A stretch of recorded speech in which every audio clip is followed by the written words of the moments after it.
Hey guys, I'm Miss Palmetto teen Abby Scruggs, and while you're sitting at home doing some distance learning, I thought that I would come talk to you about my platform, which is Embrace the Dots Vascular Birthmark Awareness. So the first thing I'm going to do is I'm going to read this book to you, and it's called Boobie's Birthmark. And growing up, there wasn't a lot of characters that looked like me that had a birthmark, so this book will always hold a special place in my heart. So I'm going to read it to you guys before we get started so you can kind of get a little bit of understanding about my platform. On a remote island of the Galapagos, one misty 4th of July, Isabella, a red-footed boobie, let out a glorious cry. "It's coming," she squawked from atop of her nest. An egg teetered from front to back, and sure enough, as she looked on, that egg began to crack. 2 webbed feet kicked through the shell. There was thrashing all about. Then, with a gentle nudge from the ocean breeze, her baby boy's head popped out.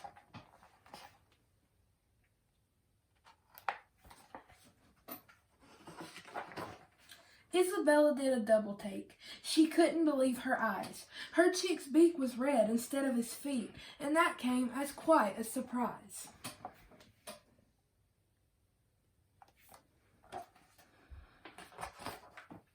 "Wow," said Isabella, still amazed. "I've never seen a birthmark like this." Then a voice from behind her softly spoke. "Some believe it's an angel's kiss." Isabella spun around to see who was there, and a seahawk appeared by her side. "Quite rare," he went on, "extraordinary indeed." And then he left as quickly as he'd arrived.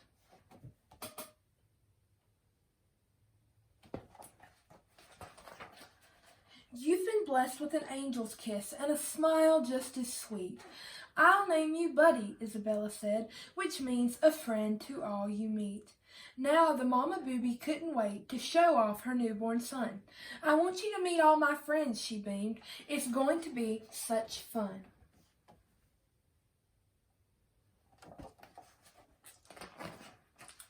She gently tucked Buddy underneath her wing. Isabella never felt so proud. As she flew, she noticed, gathered under the cliff, a quite large and curious crowd. "Hurry up, Isabella," Cruz the tortoise hollered. "We're all dying to see." Then Isabella landed next to her friends. "I'd like you all to meet Buddy."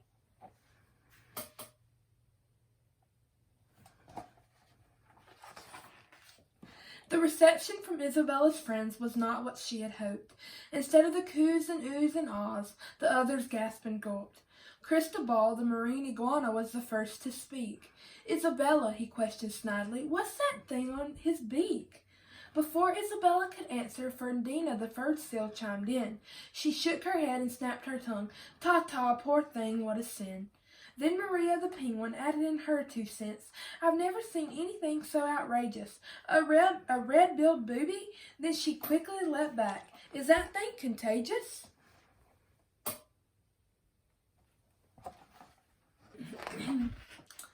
Tears filled Isabella's eyes as she stood in disbelief. Grabbing Buddy, she flew away out over the coral reef. And just as she did, a voice cried out, "I've heard of a magical bat." Cruz stretched out her neck and screamed up to the sky. Maybe he could fix that.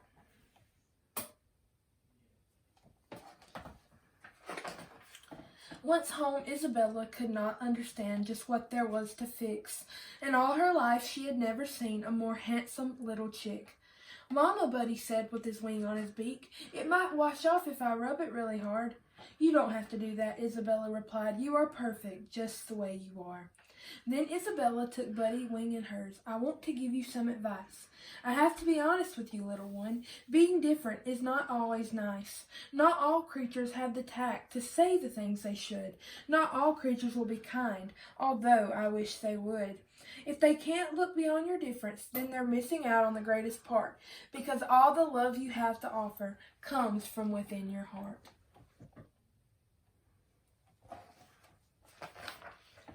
Meanwhile, gathered back at the lagoon, the others had theories to share, as if the island's most important issue was how Buddy's birthmark had got there. Maria said, "I've heard about this. It's coming out feet first that caused it." Then Cristobal spouted sea spray from his nose and said, "Eating red kelp is the culprit."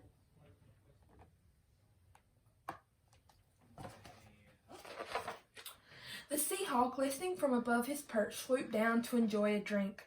Ferdinand looked up, wiped her whiskers, and asked, "Mr. Hawk, what do you think?" "I think birth's a miracle," answered the great seabird, "and I'll only hope you welcome that family in the way that they deserved." It was then the creatures realized that they hadn't been very good friends, so together they got right to work to try to make amends.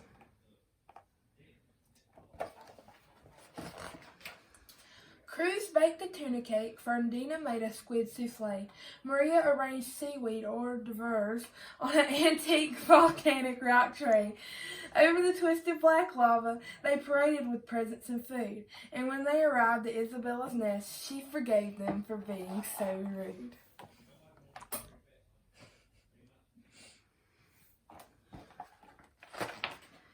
Even the magical Seahawk had a special gift for the chick.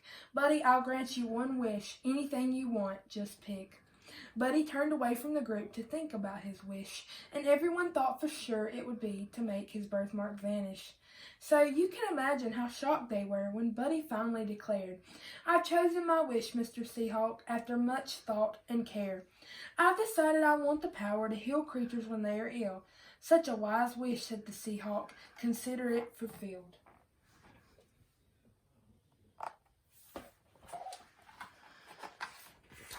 That night there was a grand party that no one will ever forget, and true to his name, Buddy Boobie became a friend to all he met. And that's the end of that book. So that gives you a little bit of insight into someone's life that has a birthmark and why I'm very passionate about spreading awareness. So, everyone has things that make them different. Some people have freckles, some people have different color eyes, or some people have different color hair, and everyone has unique characteristics that makes you your own person. Well, this is me when I was born, and as you can see, I was born with a birthmark, just like Buddy. And there are actually many types of birthmarks. You see people all the time with just a couple little dots here and there, or there's people like me who it covers most of your face. So I'll show you a couple examples. These three are the most common. That's me again, and I have a port wine stain birthmark. Then there's one called a hemangioma, and it's just a little raised red spot. And then there's, I'm probably going to pronounce this wrong, but I think it's cafe au lait. And it's just a brown birthmark, which you might see because that's a very common one on a lot of people. I actually have one of those between my fingers. So one thing that not a lot of people know is that with birthmarks you have to have treatments, or with my type of birthmark you have to have a treatment. A port wine stain is constantly growing because of the blood supply in that area.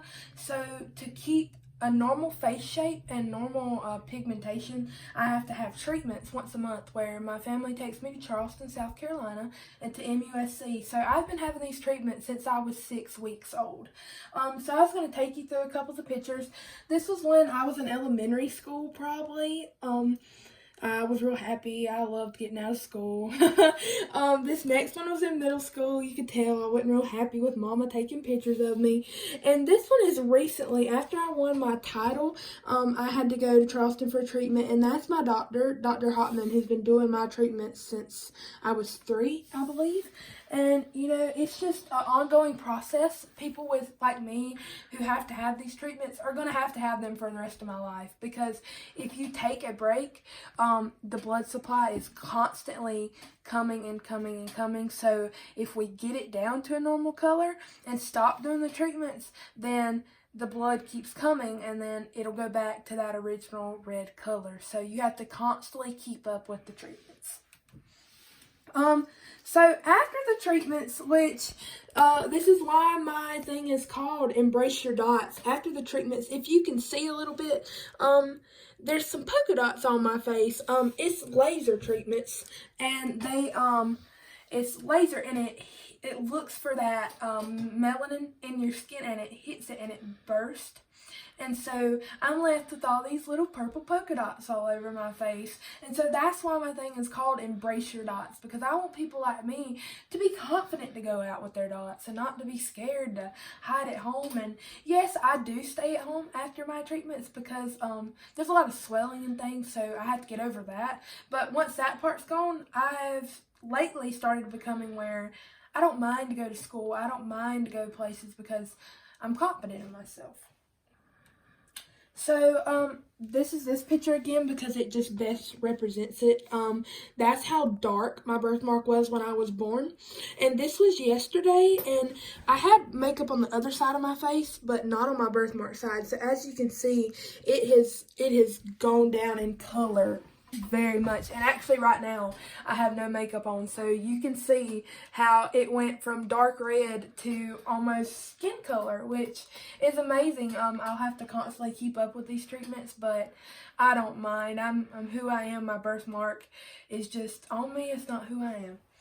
So yeah, so everyone has something unique about them that makes them who they are. Mine is my birthmark, and just because you are different doesn't mean you can change the world. So this past February, I'm a big member of my Beta Club, and I decided that I wanted to run for president of the whole South Carolina Beta Club. And a lot of people were kind of like, "Why are you running? It's crazy. You're not gonna win. It's a big thing," because my school brought 30 people when there were schools I was running against that brought 200. So but I was confident in myself. I was like, you know, I can do whatever I want to do. You just try it, go for it, and we'll see. And I actually ended up winning. So I am the 2020-2021 South Carolina State Beta Club president, which is crazy, and it's beyond my wildest dreams. And then a week later, I was in the Miss Chesney pageant where I won Miss Palmetto Teen, which is another dream come true. And I'm not a big pageant girl, but I have learned so much from this organization, and I'm so excited to be a part of Miss South Carolina, and I cannot wait for June. So now we're going to do a little activity. So if you can either draw a mirror on a piece of paper, or you can use your own mirror like what I'm going to do. And so what you do is you take a dry erase marker, and make sure it's dry erase, or your parents are probably going to kill me and you for writing on a mirror. But what I want you to do is I want you to write 5 things on the mirror, like 5 confidence boosters to yourself, like something you can say to yourself every day to make you feel good about yourself. So I'm going to go ahead and do them. So 1, you are beautiful. 2,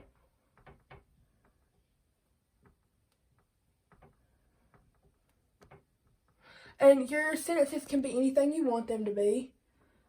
I'm going to say you are smart.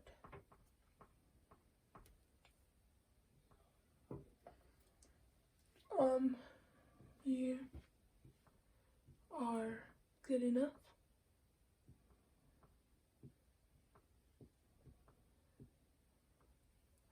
Four, you are kind. And 5, you matter.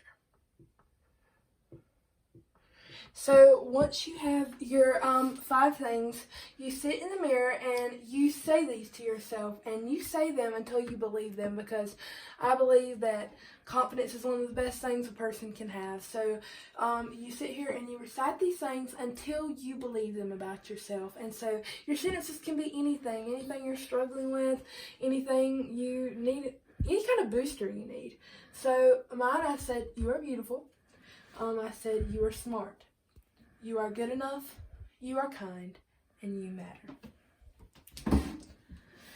So guys, remember that you are unique, you are you, and Dr. Seuss had this amazing quote that I just love, and it says, "Today you are you, and that is truer than true. There's no one in the world that is youer than you."